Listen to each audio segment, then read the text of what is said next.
वर्ध्यामध्ये बेकायदेशीर प्रमाणपत्रावरून भारतीय जनता पक्षाचे नेते किरीट सोमय्या यांनी वक्तव्य केलंय। विलंबित जन्म प्रमाणपत्रांच्या संदर्भात किरीट सोमय्या यांनी वक्तव्य केलंय।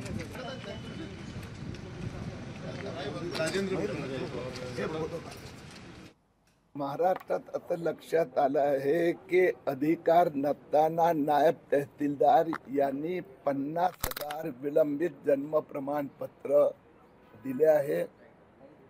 त्यातला 800हून अधिक असे विलंबित जन्म प्रमाणपत्र ज्यांचं वय 25, 30, 50 हे रद्द करण्याचे आता आदेश झाले आहेत। ते जन्म प्रमाणपत्र परत मिळवायचे आहेत। ती प्रक्रियेला गती द्यावी।